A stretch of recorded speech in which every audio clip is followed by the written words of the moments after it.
Parang sasabog ang dibdib ni Zack dahil sa sobrang sakit na kanyang nararamdaman at hindi niya sukat akalain na mabibigo siya sa kanyang pag-ibig kay Jeka.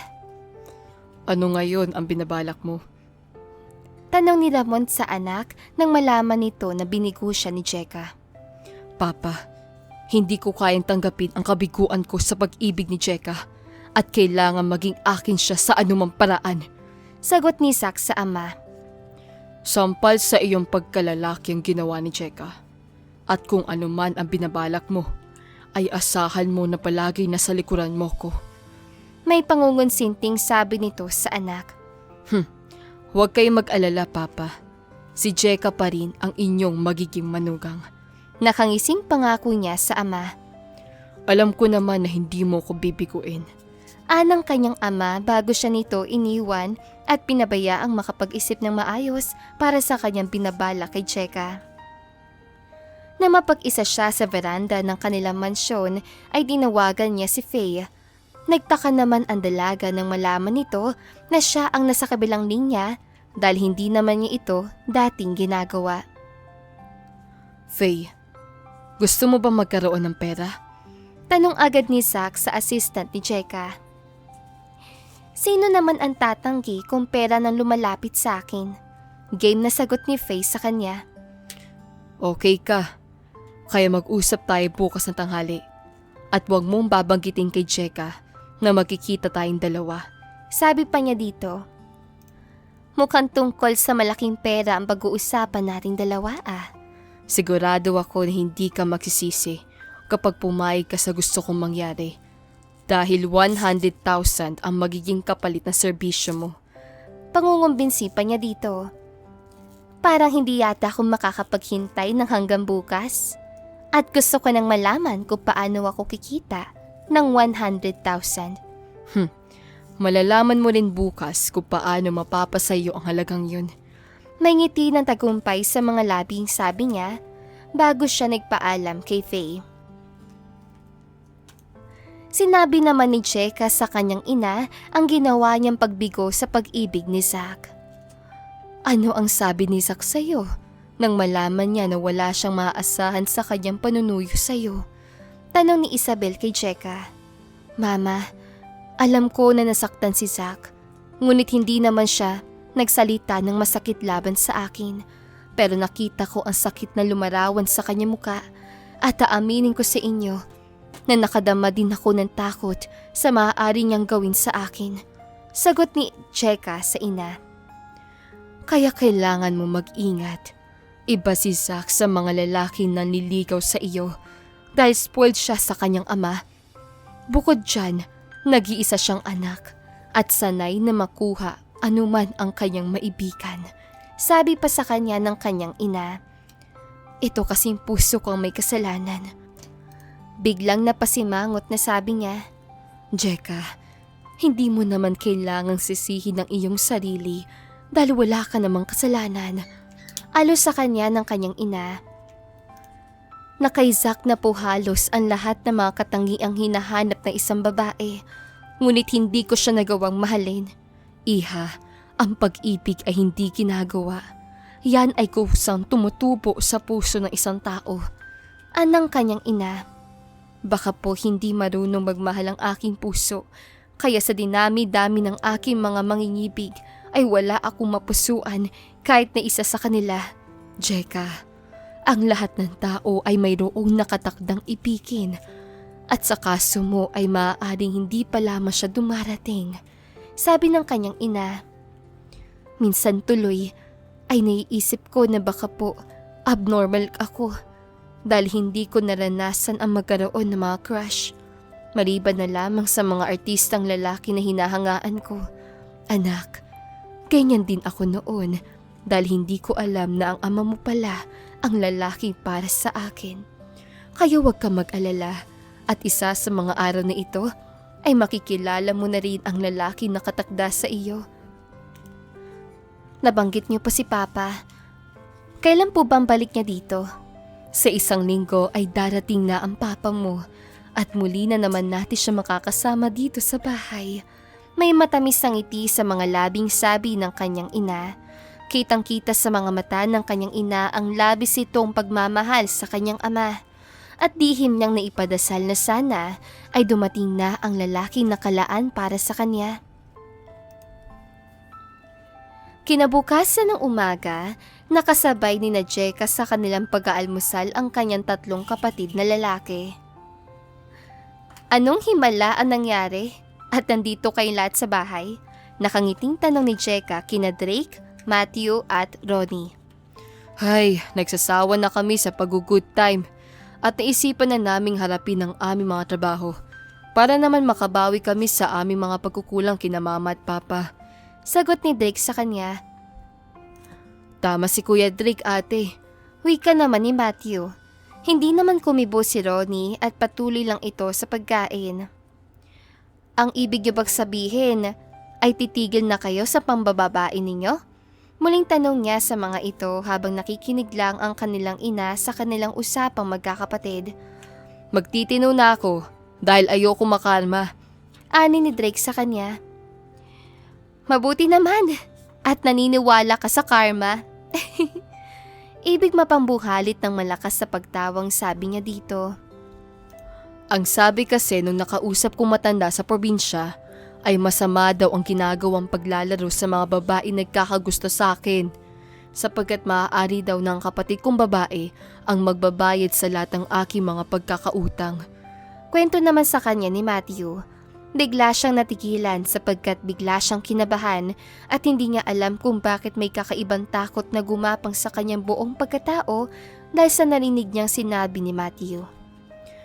Ayaw naming madamay ka sa mga kalokohan naming 3. Kaya magtitino na kami mula ngayon. Sabi naman ni Ronnie. Mabuti naman at naisip ninyong 3 ang mga pagkakamaling nagawa ninyo. At sana ay hindi nga maranasan ng ate Jeka nyo ang sakit ng kaloobang ibinigay ninyo sa mga babae naging biktima ng inyong mga kapilyuhan. Salmon naman ni Isabel sa 3 anak na lalaki. Ma, huwag na kayo magalit sa mga kapatid ko. Hindi naman mangyayari sa akin ang inyong kinatatakutan dahil kasabihan lang naman ang mga sinasabi ninyo. Kunwang walang takot na nararamdamang sabi niya, iniba na lamang nila ang topic ng kanilang usapan para maging masaya naman ang muli nilang pagkakasama-sama. Tanghali, kasalukuyang magkausap sina Zach at Faye sa isang class na restaurant. Bastard ka pala kay Jeka, sabi agad ni Faye sa kanya nang malaman nito buhat sa kanya ang pagbigo ni Jeka sa kanyang pag-ibig. Mahal na mahal ko si Jeka. At hindi ko makakayanan kung mapupunta siya sa ibang lalaki. Tiimbagang nasabi ni Zach sa dalaga. Ano ngayon ang kinalaman ko sa problema mong yan? Tanong sa kanya nito. Bibigyan kita ng halagang 100,000 kung magagawa mo ang iuutos ko sa iyo. Bakit? Ano bang iuutos mo sa akin? Sinabi niya kay Faye ang kanyang plano kay Jeka. At sinabi din niya dito ang magiging partisipasyon nito sa kanyang plano. Hindi pa delikadong iniisip mong yan? Biglang kinabahang tanong nito sa kanya. Delikado lang naman ito kapag may ibang nakaalam. Ngunit kung magiging tahimik ka, ay maaari kong palabasin na sumamang magtanas sa akin si Jeka. Basta pa wala akong kinalaman kapag pumiyok si Jeka. E di game ako sa gusto mong mangyari, sabi pa ni Faye sa kanya. Hindi ka madadamay, basta maging maingat ka lamang sa iyong gagawin. Nakangising wika niya dahil batid niya na hindi nito kayang tanggihan ang kaway ng halagang 100,000 piso. Kailan mo balak isagawa ang plano? Muling tanong nito sa kanya. Kung kaya mong gawin ngayon ang pinapagawa ko, edi lalong mabuti. Tatawagan kita kapag may pagkakataon ako ngayon, pero kapag hindi ako tumawag, ang ibig sabihin nun ay bukas na lang. Kailan ko naman makukuha ang pera sa iyo? Ibibigay ko sa iyo ngayon ang 50,000 at kapag nakita ulit tayo ng kabuang halaga ng ating napag-usapan. Sagot niya sa dalaga. Maganda at maluwang ang naging ngiti ni Faye nang mahawakan nito ang halagang 50,000.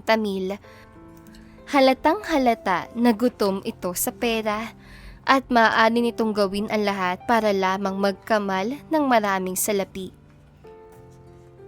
Faye, bakit hindi ka sumabay sa akin sa pagkain ng tanghalian? Tanong agad ni Cheka sa assistant nang bumalik ito sa butik. May nag-invite sa akin na kumain sa labas at hindi ko naman yun pwedeng tanggihan. Sagot ni Faye kay Cheka. May bago ka palang maliligaw Hindi mo malang naikwento sa akin? Kunwaring nagtatampong sabi niya dito. Hindi pa naman siya naliligaw sa akin. Basta, niyaya lang niya akong kumain ng tanghalian. Yan na ang umpisa. At sa susunod ay magtatapat na siya sa'yo. Gwapo ba ang lalaking yan? Tanong pa niya kay Faye. Gwapo, mayaman at may pinag-aralan. Paglalarawan pa nito kay Zack. Dapat ipakilala mo siya sa akin para makita ko naman ang maliligaw mong yan. Hayaan mo at papapuntahin ko siya dito bukas ng hapon. Gusto mo ba ng tea or coffee? Wika ni Faye dahil alam nito na mahilig siyang uminom ng tsaa pagkatapos ng kumain ng tanghalian. Gusto ko ng tea. Nakangiting sagot niya sa assistant. Yun ang pagkakataong hinihintay ni Faye at mabilis itong gumawa ng tsaa para sa kanya. Pagkatapos itong maibigay sa kanya ang nasabing inumin ay agad nitong tinawagan si Zack. Faye, mahiga muna ako sandali At parang biglang sumama ang pakiramdam ko. Daing niya dito matapos siyang mainom ang tsaa na ginawa nito para sa kanya. Halika at aalalayan na kita. Sabi nito bago siya hinawakan sa isang braso upang maalalayan siya sa kanyang paglakad patungo sa kanyang silid pahingahan. Mailap ang mga mata ni Faye habang hinihintay nito ang pagdating ni Zack. Kinakabahan din ito dahil baka biglang may dumating na customer. Pero hindi naman nagtagal ang paghihintay nito sa kanya dahil mabilis naman siyang nakarating sa pwestong yun ni Cheka. Nasaan siya? Tanong agad ni Zack kay Faye. Na doon sa kanyang pahingahan at kasalukuyang nahihimbing sa kanyang pagtulog. Sagot ni Faye sa binata. Talagang hindi ka tumigil hanggat hindi mo nakukuha ang kabuuan ng halagang ating na pagkasunduan. Anya habang iniaabot niya dito ang panibagong 50,000. Kailangan ko ng pera. At bakit ko pa patatagalin ang trabaho? Samantalang pwede ko naman itong gawin ngayon. Magkakasundo tayong dalawa. Tuwang sabi niya sa taksil na assistant ni Cheka. Pinagtulungan nilang dalawa na maisakay sa kanyang kotse ang walang malay na katawan ni Cheka. Para walang makahalata sa kanila na may hindi magandang nangyayari. Maging ang shoulder bag ni Cheka ay kanyang dinala para maging kapani-paniwala ang alibay na kanyang sasabihin sa mga magulang nito. Ngayon ay magiging akin ka sa ayaw at sa gusto. At ako din ang magiging asawa mo. Dahil yun naman ang nararapat. Sabi niya sa natutulog na si Cheka habang naglalakbay silang dalawa patungo sa kanilang rest house sa Laguna. At dito po nagtatapos ang kabanata ng ating kwento. Huwag kalimutang i-like, i-share at mag-subscribe para updated ka sa susunod na episode. Kita-kits sa next chapter!